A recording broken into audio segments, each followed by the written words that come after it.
আমরা বাংলায় চলে আসছি। এখানে আমরা প্রাচীনতম স্থাপত্য বলে যেটিকে চিহ্নিত করি সেটি হচ্ছে ত্রিবেণীর জাফর খাঁ গাজীর মসজিদ। এটা আপনারা নিশ্চয়ই অনেকেই দেখেছেন।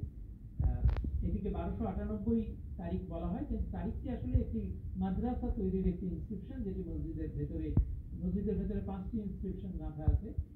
তার মধ্যে একটিতে এই মাদ্রাসা তৈরির কথা আছে 1298-তে। যেহেতু সেটি মেহরাবের সঙ্গে এমনভাবে সংযুক্ত, সেই জন্য অনুমান করা হয় যেহেতু মসজিদের শুরু থেকেই ছিল, অর্থাৎ মসজিদ তখন অনেক জায়গাতেই মাদ্রাসা হিসেবেও ব্যবহার হতো, ফলে এই তারিখটিকে মসজিদ তৈরির তারিখের সঙ্গে একই বলে ধরে নেওয়া হয়। অর্থাৎ আমরা দেখতে পাচ্ছি যে আমরা এর আগে বাইরে, মানে বাংলার বাইরে যে একেবারে শুরুর দিকে, মানে 1192 এরপর 1200 গোড়ার দিক, 13 শতকের একদম গোড়ার দিকে যেসব স্থাপত্যের চেহারা দেখতে পেলাম, বাংলায় কিন্তু আমরা একদম প্রথমেই একটা অন্য ধরনের স্থাপত্য দেখতে পাচ্ছি। ওই রকম স্থাপত্য কিন্তু মানে এর আগে 100 বছরে, অর্থাৎ বখতিয়ার খিলজির যে বঙ্গ বিজয় যাকে বলা হয়, যদিও তিনি মানে বঙ্গের খুব সামান্য অংশই জয় করতে পেরেছিলেন, কিন্তু সেই সময়টা থেকে এটা প্রায় 100 বছর দূরত্বে। সেই 100 বছরের মধ্যে কিন্তু অবশ্যই স্থাপত্য নির্মিত হয়েছিল, কিন্তু তার নিদর্শন আমরা আর কিছু পাচ্ছি না। এটাই তারিখযুক্ত সব থেকে পুরনো স্থাপত্য।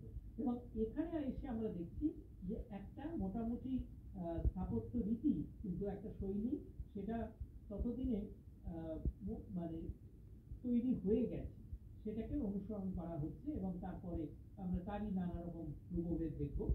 কিন্তু এখানে যেটা ব্যাপার হচ্ছে, এই মসজিদটি পরে মুঘল আমলে সংস্কৃত হয় বলে অনুমান করা হয়, যার জন্য গম্বুজের চেহারাগুলি একেবারেই আলাদা, যেটি মুঘল রীতির গম্বুজের সঙ্গে মিল আছে, কিন্তু সুলতানি আমলের গম্বুজ অনেক নিচু এবং চ্যাপ্টা ধরনের, সেটা একেবারেই এখানে দেখা যাচ্ছে না। অর্থাৎ এটি ব্যাপক সংস্কারের একটা বিষয় রয়েছে এর মধ্যে। আর এর সামনে যে ধরনের থাম ব্যবহার করা হয়েছে, এই থামকেও পার্সি ব্রাউন যাকে বেঙ্গল পিলার বলেছেন, এই থামও কিন্তু বাংলার একদম নিজস্ব। মানে এই থাম কিন্তু একটা পাথরে তৈরি নয়, অর্থাৎ মনোলিথিক নয়, পাথরের খণ্ড অংশ জুড়ে এটা তৈরি করা। এই যে সামনে এই প্রবেশ পথের যে থামগুলো, এবং এই থাম এখানেই এই 1298 এর এই মসজিদেই আমরা প্রথম দেখি, এবং এরই বিভিন্ন রূপভেদ এর পরের কয়েক শতাব্দী, এমনকি এর পরবর্তীকালে যে মন্দির তৈরি হচ্ছে, সেখানেও কিন্তু আমরা এই একই নকশার, প্রায় একই নকশার থাম আমরা দেখতে পাবো। অর্থাৎ ভারতীয় বাংলার যে স্থাপত্য, তাতে কিন্তু এটা একটা নিজস্ব জায়গা করে নিয়েছিল। এর পূর্বসূরি কি ছিল আমরা সেটা কিন্তু এখনো অনুমান করতে পারছি না, কারণ আমরা পাল সেন যুগের যে ধরনের থাম দেখতে পাচ্ছি, সেটা প্রচুরভাবে এখানে বিভিন্ন মসজিদে পুনর্ব্যবহৃত হয়েছে। এখানে একটু পরেই দেখাচ্ছি ছোট পান্ডুয়ার যে বড়ি মসজিদ, সেখানে প্রচুর পরিমাণে আছে, এবং আরো বহু জায়গায় ব্যবহার হয়েছে। কিন্তু সেই থামগুলি মনোলিথিক, এবং সেগুলি অনেক বেশি সরু এর তুলনায়, এবং তার নকশারও চরিত্র একদম আলাদা। কিন্তু এগুলো এই বিভিন্ন পাথর জুড়ে এরকম একটি থাম তৈরি করা, এটা কিন্তু একেবারেই একটা অভিনব উদ্ভাবন বলা যেতে পারে। এখানে একই ভাবে ওই খিলান এবং গম্বুজের ব্যবহার রয়েছে, এবং দুটি খিলানের মাঝখানে জায়গাটিকে ভরাট করার জন্য যে ইট এগিয়ে একটু একটু করে ইটের কোণার দিকে সাজিয়ে এক একটি স্তরে ইটকে বাড়িয়ে এনে, যাতে করবেল, এখানে এটা একটা ধরনের করবেলিং, কিন্তু এটাকে সেই জন্য করবেল পেন্ডেন্টিভ বলা হয়। এই পেন্ডেন্টিভ পদ্ধতিতে এটাকে দেয়ালটাকে, চৌকো দেয়ালটাকে গোল করে তার উপর গম্বুজের ভিত্তিটাকে স্থাপিত করা হয়েছে। এইটা কিন্তু এখানে আমরা একদম প্রথমেই এটা দেখতে পাচ্ছি। এখানে কিন্তু ট্রেভিয়েট পদ্ধতির কোনো স্থাপত্য আমরা বাংলায় এর থেকে পুরনো আর দেখতে পাচ্ছি, আর তৈরি হয়েছিল কিনা আমরা জানি। আর ডান দিকের ছবিতে এখানে যে টেরাকোটা রয়েছে, এবং টেরাকোটায় অবশ্যই সেখানে উদ্ভিজ্জ নকশা মূলত রয়েছে, সেটা ছবি দেখা যাচ্ছে। এখানে ওই মসজিদেরই টেরাকোটা, এবং সেটা ওই রোজেটেরই একটা ভ্যারাইটি বলা যেতে পারে, সেটা আমরা এখানে একটা প্রাচীনতর রূপ সেটা দেখছি।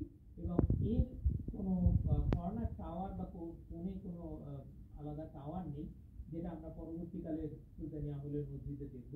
কিন্তু এখানে একটি এই পিলারের কথা বলছিলাম, এই পিলার কিন্তু প্রাচীন মন্দিরে ব্যবহৃত, খুব সম্ভবত প্রাচীন মন্দিরের সঙ্গে যে নাট মন্দির থাকতো সেখানে ব্যবহৃত হয়ে থাকতে পারে। সেই বেল অ্যান্ড চেন মোটিভ, যেটা খুবই সুপরিচিত মোটিভ একটা বৌদ্ধ এবং হিন্দু স্থাপত্যে ব্যবহৃত হয়েছে, সেই মোটিভ এখানে দেখা যাচ্ছে। এবং এইরকম একটি পিলার এর কর্নারে গেঁথে রাখা আছে। এই আগের যে ত্রিবেণীর যে মসজিদটি আমরা দেখলাম, এটা একটা কথা বলা উচিত ছিল, সেটা হচ্ছে এর দুসারিতে ভাগ করা হয়েছে মসজিদের যে ভূমি নকশা থাকে, এবং এক একদিকে 5টি করে গম্বুজ, অর্থাৎ দুসারিতে 10টি গম্বুজ। এই দুসারি মানে যাকে আইল বলা হয়, এই ডাবল আইল এবং 10 ডোম, অথবা 10 ডোম হতে পারে, এটা 6 ডোম হতে পারে, এইরকম 6 এবং 10 গম্বুজ এই ধরনের দুসারি ভাগ করা মসজিদ, মাঝখানে স্তম্ভ দিয়ে বিভক্ত করা। এটা সুলতানি আমলে সারা বাংলা জুড়ে আমরা এরকম অজস্র নমুনা দেখতে পাবো। এরই আর একটা উদাহরণ, এটা একদম উত্তরবঙ্গে হেমতাবাদ, রায়গঞ্জ থেকে সামান্য দূরে, উত্তর দিনাজপুর, কমলাবাড়ি মসজিদ। এটিও কিন্তু একই রকম 10 গম্বুজ মসজিদ, এবং এর সামনের যে অংশ এখন আর সেটা বোঝা যাবে না, কারণ সামনের অংশ মানে ঢাকা বারান্দা তৈরি করে দেওয়া হয়েছে, ফলে সামনের অংশটি ঢাকা পড়ে গেছে, সেটা পাশের দিক থেকে তোলা ছবি। কিন্তু এইটার সঙ্গে ত্রিবেণী আশ্চর্য রকম মিল আছে, এবং এইখানে কিন্তু মূল গম্বুজগুলি এখনো অটুট রয়েছে, অর্থাৎ সুলতানি আমলের যে গম্বুজ সেটি কিরকম হতো সেটা এখান থেকে অনুমান করা যাচ্ছে। এখানে কর্নার টাওয়ার গুলো রয়েছে, এবং এর গায়ে অজস্র রোজেট এখনো পর্যন্ত টিকে আছে। আর এর সামনের অংশটা একেবারে ত্রিবেণীর মতো ছিল, যদিও দেয়াল গেঁথে পরবর্তীকালে তাকে এই দেখুন এখানে ওই ধরনের থাম, কিন্তু এখানে খিলানগুলি খোলা নেই, আর ত্রিবেণীতে যেটি খোলা আছে এখানে বন্ধ করে সেখানে কাঠের দরজা লাগিয়ে দেওয়া হয়েছে। এগুলো পরবর্তীকালের সংযোজন। এবং ভেতরেও আমরা মসজিদের ভেতরেও দেখছি বহুবার সংস্কারের ফলে মেহরাব ইত্যাদির চেহারা একেবারেই পাল্টে গেছে, কিন্তু মূল যে স্তম্ভ এবং খিলান সেগুলো কিন্তু একই রকম রয়েছে। এবং এর উপরে চমৎকার একটি গোলাকৃতি পাথরের লিপি রয়েছে, কোরআনের যাকে থ্রোন ভার্স বলা হয়, সেই থ্রোন ভার্স এখানে খোদিত আছে, খুবই সুন্দর। এটি 15 শতকের অক্ষরে লেখা, এবং 15 শতকে বা 16 শতকের গোড়ায় যে সংস্কার হয়েছিল সেটার একটা লিপি পাওয়া যায়। সংস্কার হয়েছিল এই কথাটা লিপিতে লেখা নেই, কিন্তু লিপির পূর্ণাঙ্গ পাঠ এখনো হয়নি, শুধু তারিখটা উদ্ধার করা গেছে যে হোসেন শাহের সময় লিপিটি বসানো হয়েছিল। এটি পূর্ণ পাঠ পাওয়া গেলে হয়তো এর সঠিক সময়কাল নির্ধারণ করা যাবে।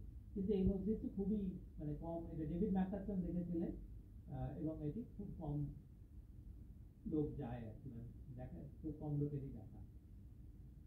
এই একই ধরনের স্থাপত্য যেটা আমরা দিল্লিতে বলছিলাম যে এক গম্বুজ, যে আমরা প্রথম এখানে দেখছি যে একলাখি সমাধি যেটা পান্ডুয়ায়, সেখানে যে এক গম্বুজ সমাধি ভবন দেখতে পাবো, সেখানেই প্রথম কিন্তু আমরা এই বাঁকানো চাল, এই বাংলার যে ঘরের বৈশিষ্ট্য, এই বাঁকানো চাল, এইটাও আর একটা সুলতানি আমলের খুব গুরুত্বপূর্ণ উদ্ভাবন, যেটা ভারতের অন্যত্র আমরা দেখতে পাই না। এই বাঁকানো চাল কিন্তু আমরা এখানকার স্থাপত্যে প্রথম দেখতে পাচ্ছি ওই একলাখি সমাধিতে। তারপরে এটা যাবতীয় সুলতানি আমলের সৌধে কিন্তু এই বাঁকানো চালের ব্যবহার হয়েছে।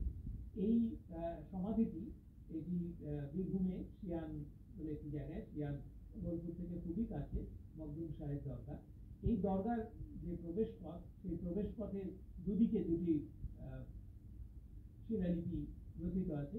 তাতে তার সামনের লিপিটি হচ্ছে একটি খানকা তৈরি, সেটি 1221 খ্রিস্টাব্দের লিপি।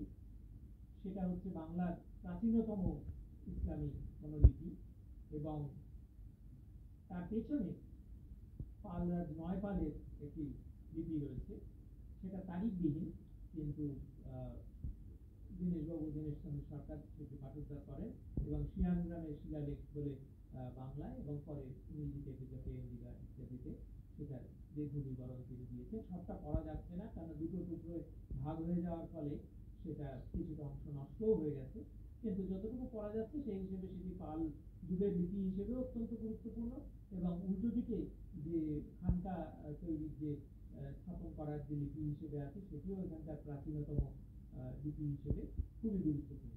এবং সারা বাংলায় খানকা তৈরির আর কোনো লিপিগত প্রমাণ কিন্তু পাওয়া যায়নি, এটিই একমাত্র। কিন্তু এর ভেতরে যে স্থাপত্যটি রয়েছে সেটির সঙ্গে ওই লিপির সংযোগ কতটা সেটা বলা খুব কঠিন। এটি অবশ্যই 1221-এর স্থাপত্য নয়, কিন্তু এটিও প্রাচীন স্থাপত্য, সুলতানি আমলের গোড়ার দিকেরই স্থাপত্য, তাহলে বাকি যা বৈশিষ্ট্য সেটা থেকে সেটা অনুমান করা যাচ্ছে। এটি এখনো এই অবস্থায় মোটামুটি সংস্কৃত অবস্থায় এটি টিকে আছে। এরকম আরো বেশ কয়েকটি মাজার, প্রাচীন মাজার নজরে পড়ে এই এক গম্বুজ এই ধরনের স্থাপত্য, কিন্তু ব্যাপক সংস্কারের ফলে ক্রমশই তারা মূল চেহারা থেকে পাল্টে যাচ্ছে। এটা রায়গ্রাম, বর্ধমানে, এটা মন্তেশ্বর থানা। এর খুব কাছেই একটি প্রাচীন ঢিবি থেকে আদিবরাহের একটি বিখ্যাত মূর্তি পাওয়া গেছিল, যেটি পরে এর কাছাকাছি 5 কিলোমিটার দূরে কাইগ্রাম বলে একটি জায়গা আছে, সেখানে একটি মন্দির স্থাপন করে সেই আদিবরাহের মূর্তিটিকে সেখানে রাখা হয়েছে, বরাহ বিষ্ণুর মূর্তি। সেই মূর্তিটিও খুব আনইউজুয়াল মূর্তি, খুবই সুন্দর। আর এখানে বিশাল জায়গা জুড়ে এই মাজারটি রয়েছে। এটা অনেক পরে আরেক মুঘল আমলের কাছাকাছি সময় চলে আসছি আমরা। এখানে পীর বাহরাম সরকার যে মাজার বর্ধমানে, এখানেও কিন্তু আমরা স্থাপত্য রীতির সেই একই জায়গাটা দেখছি, এক গম্বুজ এবং বাঁকানো চাল। এটা কিন্তু এবং কর্নার টাওয়ার গুলো যে উঁচুতে উঠছে না, এগুলো একেবারে প্রায় ছাদের সঙ্গে লাগোয়া, এইরকম এই যে বৈশিষ্ট্য। এখানে টেরাকোটা অলঙ্করণ প্রায় নেই বললেই চলে, খুবই সামান্য, কিন্তু এটি স্থাপত্যগতভাবে ওই একই রীতি অনুসরণ করা হচ্ছে। 1562 জাস্ট মুঘল এরা আসার আগে আমরা এই চেহারাটা দেখতে পাচ্ছি। এখানে আরেকটি লিপি আছে, সেটা জাহাঙ্গীরের সময় এটি সংশ্লিষ্ট জমি আরো কিছু ভূমি দান করার জন্য, সেটিও আছে এর সঙ্গে। কিন্তু 1562-তে পীর বাহরাম মারা যান, ফলে মূল সমাধিটি ওই সময় তৈরি বলে অনুমান করা হয়। আমরা আরেকটু পিছিয়ে যাচ্ছি আবার, ওই ছোট পান্ডুয়ার যে বড়ি মসজিদের কথা বলছিলাম, এটিও অত্যন্ত প্রাচীন একটি স্থাপত্য, কিন্তু এর এখন যে অবস্থা তাতে খুব কিছু উদ্ধার করা খুব কঠিন। বরং এর ভেতরের চেহারাটা দেখলে বোঝা যাবে যে কি ধরনের খিলান এবং গম্বুজ ব্যবহার করা হয়েছিল। এবং এই যে খামের কথা বলছিলাম, এই ধরনের পিলার কিন্তু এই মসজিদে অনেকগুলি ব্যবহার করা হয়েছে এবং প্রত্যেকটি প্রায় আলাদা নকশা, অর্থাৎ অনুমান করা যায় যে এই স্থাপত্যের জন্য সেগুলি নির্মিত হয়নি, অন্য কোনো স্থাপত্য থেকে সেটা এনে ব্যবহার করা হয়েছিল, এটা বোঝা যায় দেখে।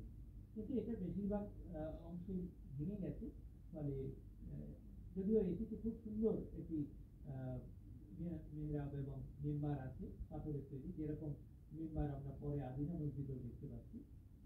এর তারিখ এখানে কোনো লিপি পাওয়া যায়নি, ফলে নির্দিষ্ট করে তারিখ বলা খুব মুশকিল। 14 শতকের গোড়ার দিক বলে অনুমান করা যায়।